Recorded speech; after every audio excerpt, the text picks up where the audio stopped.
Seulement 2 ans après une remontée en Régional 1, le club phare de la Creuse, l'ES Guérétoise, réalise un très bon début de championnat qui pourrait être pourquoi pas couronné d'une montée en National 3, même si pour le moment, les joueurs et leur entraîneur veulent rester prudents.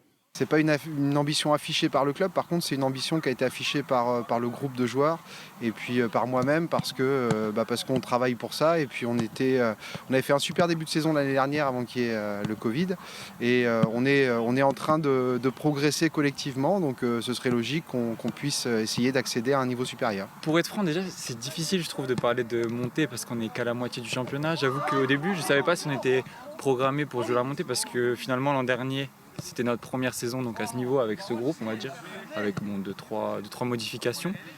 Mais l'an dernier, donc, étant donné qu'on montait, moi déjà j'estimais qu'on allait jouer, on allait jouer au moins le maintien minimum, c'est l'objectif. Bon au final on a joué que 3 matchs, 3 victoires, mais on n'a pas eu le temps de vraiment se jauger à la poule.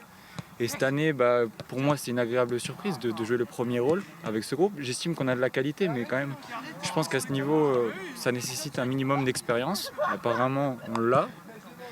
Mais c'est plutôt une surprise. Un beau parcours en Coupe de France après une élimination face au Séchartres de Jean-Pierre Papin au 7e tour. Luc Davaillon n'en oublie pas moins la priorité du club. Beau parcours en Coupe de France, c'était un petit peu la cerise sur le gâteau. Nous, ce qu'on voulait surtout, c'était être focalisé sur le championnat et de faire des bonnes prestations en championnat. Par contre, ça nous a décalé beaucoup de matchs et ça fait un calendrier très chargé. On a un effectif qui n'est pas forcément très pléthorique, donc du coup, on essaye de jongler avec tout ça et pour l'instant, on se débrouille pas trop mal. Demain, c'est un gros match, mais on sait qu'on en a encore 3 autres derrière, puisqu'on va à Fétia, on reçoit La Rochelle et on va à Thouars dans la foulée de ce match contre Thouars. Donc du coup, on essaye de se préparer match après match et puis de ne pas se mettre de pression inutile, parce que de toute façon, là, on n'est qu'à la mi-championnat, donc il faut pas d'un côté comme de l'autre, soit lever les bras parce qu'on a gagné demain soir, ou soit baisser la tête. Il faut être constant et c'est ce qu'on essaye de faire. Face à Thouars, 2e ce week-end, les Guérétois 3e pourraient prendre la tête du championnat, mais pas question de changer leurs habitudes à quelques heures de la rencontre. L'important est d'arriver motivé.